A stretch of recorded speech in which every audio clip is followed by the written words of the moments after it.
On the Street, Battle League Phase 1. Nandito tayo sa Yard House, Valenzuela. Unang laban ng gabi, Speed, magingay! Yeah! Yo, shoutout nga pala sa East Town, Harvey Mediante, Eja Mendoza, B-Rabbit Clothing. Yan, mamaya iba. Shoutout din sa Craft tsaka kay Angel Olianes. So, sa kanan ko, galing pang Baliwag, magingay para kay Dan! Wow naman! Wow! Wow! Yo, shoutout ko nga pala yung alas 12 hot sauce sa mga magulang ko, sa mga kapatid ko, mga taga-Pag-asa, mga taga-Inaon, JB Kitchen ni Kuya Vince at Shengan Siomay ni Kuya MJC. Yeah, shoutout sa Shengan Siomay. Sa kaliwa ko, galing pang Caloocan, magingay para kay DK! I'm singing the Justin Bieber, the baby. Oh, wow. DK, galing ka Marino, shoutout kay John Cordevilla sa Pag-Service dito. Nanalo ng coin toss si Dan, pinili niyo mauna si DK. Unang banat para kay DK. Pakinggan o. Yeah! Speed on the street, yeah? Yeah! Unang laban ko pagsik.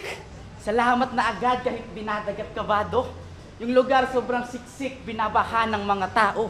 Ilang buwan kang kinulit, di masasayang to pangako. Makasampa lang sa spit, dun pa lang panalo na ako.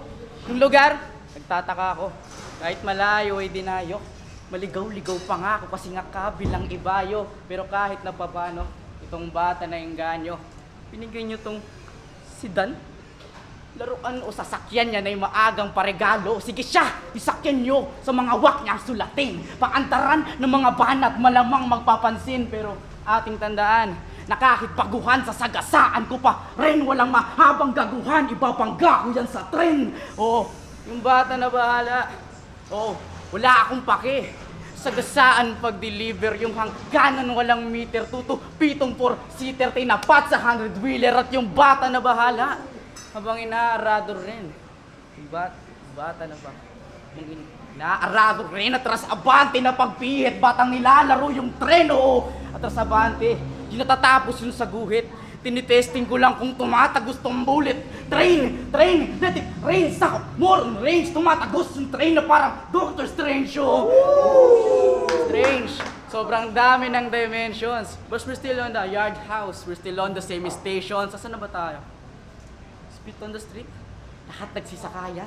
Di pa tayo babababat narinig lang may kawayan kasi pag ikaw yung gumawa nito, para lang naghabal-habal. Yung train gawa sa kawayan, kaya ang bagal-bagal. Pero ating pabilisin, kayong nananabik ng dedemonyo. Kamit yung portal ni Strange kay babalik ng teritoryo kasi pangwak! Kasi pangwak na sulatan ng atang-atang niyang kasangkapan. Pag nag-rap, utakan. Yoko nang pang mababawan at meron akong nalaman. Dream match mo pala Denmark, match may kapansanan. Tsambahan kung manalo para lucky loto saga. Saan tong si Dan na wala di modo hinaharang nyo pa rin? Talaga trip nyo ko din na hihinto tong tren. Malagrande photo. Unang banat na no? Ang gagaya ng estilo, ganyan yung kanyang ginagawa. Putik ang dirt! Mamamatay ito pagtapos niya mag-speed, parang Charles Kirk! Ay, Charlie Kirk pala yun. Yo, game! Siya ay galing sa Agos Rap Battle League. Sheesh! Tapos yung baka niya malasin, nagtala yung speed. Malayo-layo gap natin, Kap. Wala akong ginagaya. Yung mukha niya pang Tagalog kung mag-speed parang Bisaya. Kasi, yung battle niya kay Katdula, parang may babaeng gusto ng matulog. Tapos yung event, parang kakalikas lang sa sunog. Anong ginagawa ng sampayan doon? Ba't di man lang sinilong? Tapos dito ka dadayo, well, di ka makakahingi ng tulong. Kasi battle rap yung pinunta nyo sa Agos, bro. Tapos yung battle nyo, parang pinag-away lang kayo ng tito mo. Tapos kalagitnaan ng laban, parang si Ate Trisel Ann kumanta. Kasi tinatapos yung round, tinikatula, tapos biglang, may nanalo na. Rain of thoughts, kanyang sandata, minanapan niya kasi nagtala. Ngayon ko papakita na yung batang ng mamama ko, paano mamama ng mas bata. Tingin ito sa akin? Tingin didik ito sa akin? Well, no, wait. So sa battle rap po lang, well. Oh wait, naghihintay ako ng punchline, boy. Oras ko wag mong sayangin. Kung puro lamang train of thoughts, madali ka lang basagin. Round 1 pa lang di yun. Meron pang 2 and 3. Madami ka ng boots na para bang banana tree o die on me. Mamamatay kung aabutin. Tunag mula sa Agos, sa tsunami ko, paaanurin. Oo, yun yung kamatayang nakatakda na. Manggagaya ka ng estilo, walang yakap. Tinapat ka sa akin ni Pagsik. Nakakawalang gana kasi round 1 pa lang. Padibag na agad! Ganyan pagtunog bara-bara. Pangalawang banat, kay di kayo, pakinggan. Tanginan to. Tunog daw bara-bara. Tibay, ginaya mo lang isa pa panahon ng AI.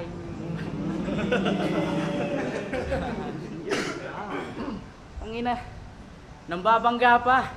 Yan ang mga trip niyang gimmicks. Doon ka na nga lang makakalamang, di ka kasi lalamang sa lyrics.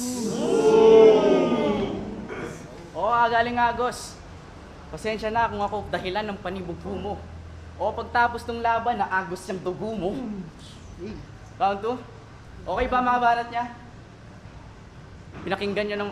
Okay ba mga banat niya? Pinakinggan nyo ng husto. Para sa akin kasi hindi, pinagbigyan lang yung gusto. Akala ko, armado na.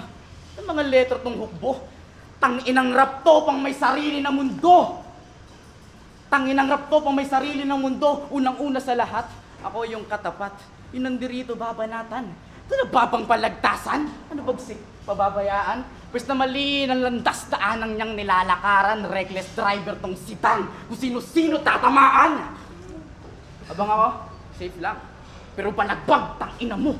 Kung mahilig ka maggat, kainin mo yung linya ko. Kita nyo ba yung diferensya? Higian ba ng dispensa?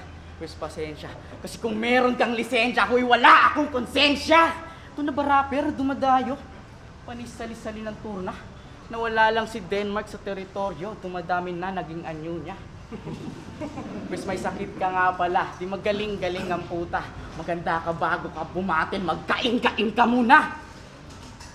Kasi karera mo, wala nang movement at mabagal yung nakitang maghahabal tong pabida kung arrival mo Manila. Huwag kayong magtataka, basta hayaan yung manghina din na uubra tong dan kasi mahal yung gasolina.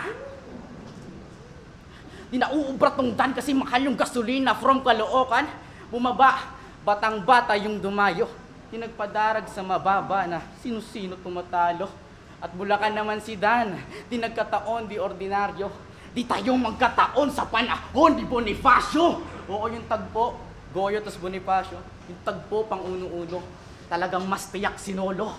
Dala ko lamang ay itak para lang masibak si loko. Puro pasabog ang dala. Mabibiyak kapag pinolo, di tayo magkataon na magtagpo sa iba. Lobo at nang tagain ni Boni ng itak. Ngayon si Goyo.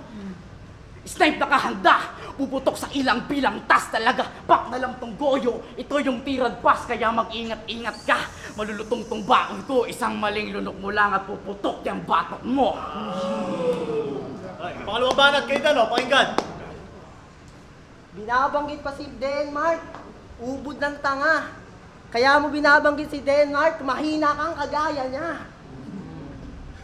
Yo, siya nga pala si Dion Kirk. Napagsasabay niya yung battle rap, pagtatrabaho at pag-i-study.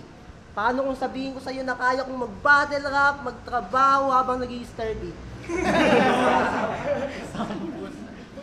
Ito na ba yung super rookie sa Caloocan? Matapat sa'yo isang malaking kalokohan. 100% to bawat laban, boy. Hindi naman para magsiga. Tumanggap ako ng 3 battle, it means side quest lang kita. Oo, 3 battle.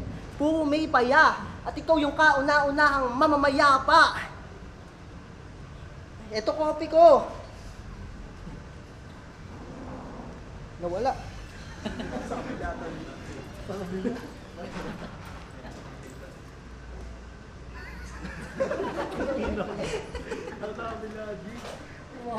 Ito copy ko.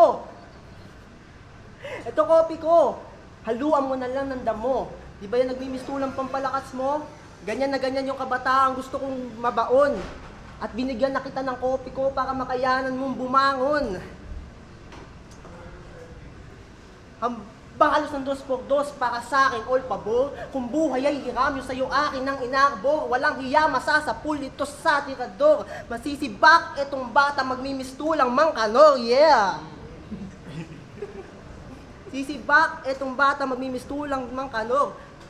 Tusok sa tumbong, hanggang sa tuktukan, nuknukan ng galunggong, sa paksa bunbunan, sa paksa na tauhan, itong nagdadamo na lang ang pagugulungan, mahina ka lang diyon, para malaman mo lang din. O kita nyo naman na madali lang ugain, halata nung di ka hubog. Kung kanina sa tsunami kita paaanurin at sa'yo papas lang, ayan na yung lindol, kakarating pa lang. Kung standing mo sa Agos, 2 panalo, 1 talo, sa pang-4 mo na laban makakanasan ng matuto. Hambalusin yung bungo mo. Teka, lumampas na pala akong 2 minuto. County ko na lang tuluyang wawasakin yung ulo. Yeah. Hiram yung panalo sa... Tara, tangin na, lazy writing ang puta. Yo, round 3 game? Tangin na, hinihingal pa nagsispit. Yo, DK versus Dan versus Asma. 3 kami at ang ina. Yung format gantong laban ngayong gabi, ibang-iba. Hinihingal ka na kasi pag nagsispit. Ganto kasi mag-rap siya. Magbabars, tas hahabulin niya yung paghinga. Pero hindi ka bagay dito, iho. Aagawan niya ng pwesto. Saktong maghahangin ako at tamang-tama lang yung presko. Kaya spit that on the street. Mo sa tingin pang durugan. Kaso di mako-complete sa hangin ko na tuyuan. Magpahangin for 1 last minute, yung pagka-press ko sinambit. Kasi kung kailangan mo ng hangin na aking pinagkakait. Tangin na lazy writing, kami na nahihiya, di ba? Pansin nyo? Kami nahihiya, di ba? Pagsik, yung sulatan, pangwak talaga. Pansin ko, ang kaya lang naman niya itugma na syllables, 2. Daming highlight sa karir, kala mo gamay na yung laro. Oo nga, idol, ba't nagdarime yung musa mo? Kaya nung traat mo sa teritoryo, papasok ka ng rap scene, wala kang rap skills. Kaya ating himayin para sa kanya let's start. Uploaded dun sa Reels, full video at yung best part. Napahiya siya dun sa vid, yung vid na less heart. Ang tanong ko lang bagsik, payag ka palit ni Denmark. Pero kahit papaano, itong Dan, sa battle pumupunta. Denmark ka pa rin naman kahit papaano tumutugma.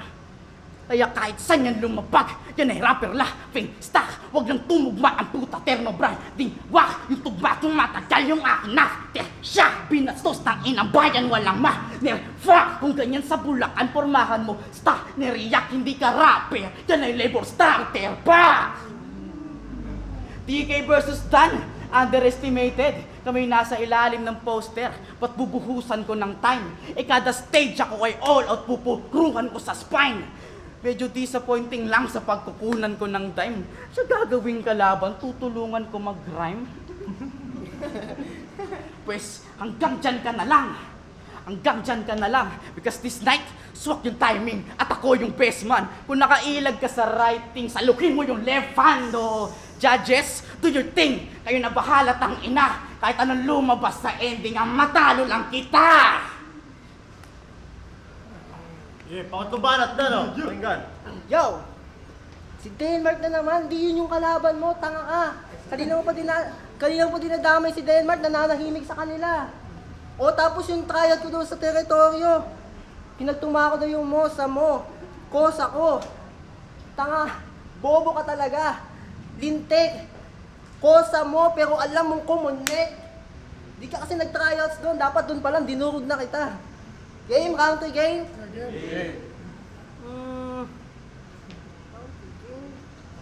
Teka, Dion Kirk. Nga pala tong kalaban. Putik nakakaya. Ano nga ulit yung unang linya ko sa country nyo?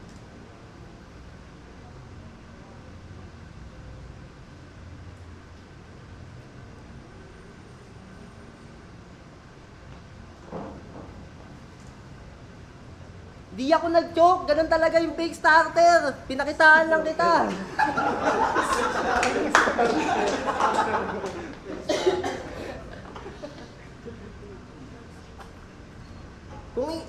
Kung i-recap natin yung round 1 and round 2 ko, yung una niyang laban, sa kwarto yata ng tropa niya. May mapwestuhan lang talaga. Tapos pangalawang battle, boom! Barbershop na mas dinig pa yung busina sa kalsada. Sino yung organizer nyo? Please naman po. Sa inyo lang ako nakapanood na sa kalagitnaan ng battle, may dadaan na kalbo. Naalala ko na yung unang linya ko, yes!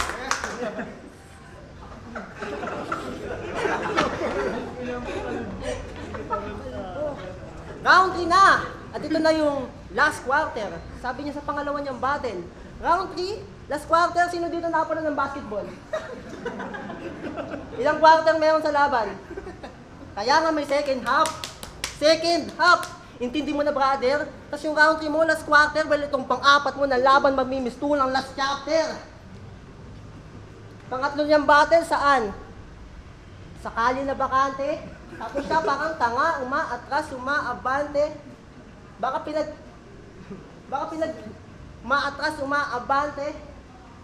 O baka tinatakpan mo lang yung tubo sa tabi ng hose. Alat! O baka tinatakpan mo lang yung tubo sa tabi ng hose. Alat! Sa inyo lang ako nakapanood ng pag di tumubo yung video, ang palusin kayo ng buto. Lahat. Alat. Talagang pagka-upload, sinend agad sa akin. Binigyan ka ng echo na choker yung hindi ko like. Eh nung pangalawa mo palang battle, umi-echo na yung mic. Kinakain mo kasi. Ano, pukuti ka ba sa liga? Malamang dun ka nang galing. Paano ubod ba naman tanga? Dumayo ka dito, alam mo wala ka pang dating. Yung taga-Caloocan, kakalat ka rin kung pabaliwag Bulacan at yung dugo, makikitang magkakalat sa daan. Ngayon, alam nyo na kasaysayan kung bakit sa baliwag may pinagbarilan. Hey! Kasi sa battle nila, pag putik, binigyan siya ng chorang na echo, yun hindi ko like. Yung battle nila, hindi ina-upload sa YouTube, ina-upload sa FB Lite. FB Lite? What the? Talaga naman. Yung manonood sa inyo 100, tapos i-highlights mo pa talaga sa mga kaibigan mo. That's right.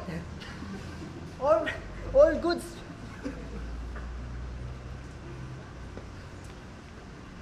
Kung gusto mong manatili sa standing na maganda, sa Agos ka manatili. Di mag-grow yung Agos kung katulad mong tulong sa nga halili. Kasi yung mga bumabattle doon, mga youngsta na. Tapos, babanat ng, di ka tatagos. Ay, sos! Yung bumalibag sa'yo noon, ayun, naduwag kay hot sauce, nagtagusan Davao. Tay, magingay para sa laban na yun.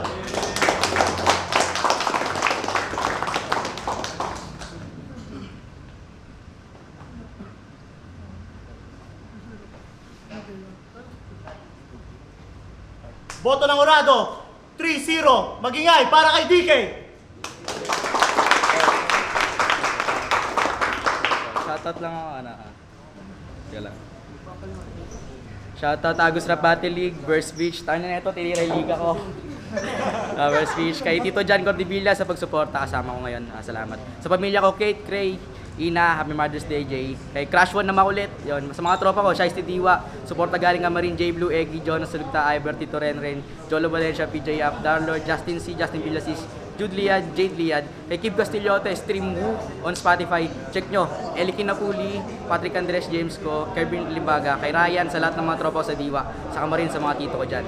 Sa mga trabaho ko na pumasok ngayon, ingat dyan. Kay Cap, Jefferson Magbutay, Inad, Leoben Hans, Gerardo Esguera, ingat dyan sa malayo Kuya Jomel Gapa.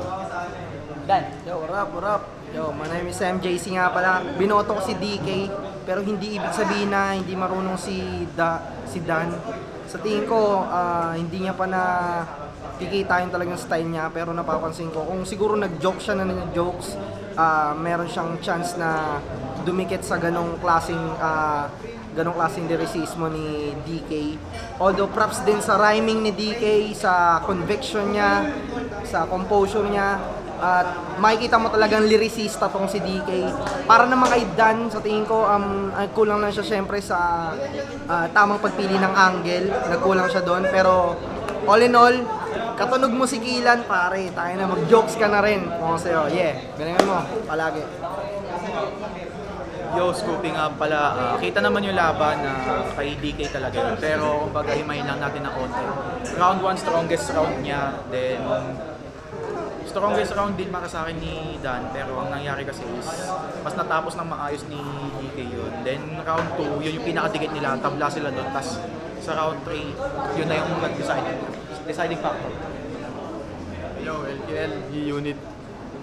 Binoto ko sana sa una na si Dan, kaso nabawi siya sa third round niya, parang nakakalimutan niya yung ano niya. Tapos si DK, malinis yung performance niya, may mga multis yan. Kaya binoto ko si DK. Props pa rin kay Dan.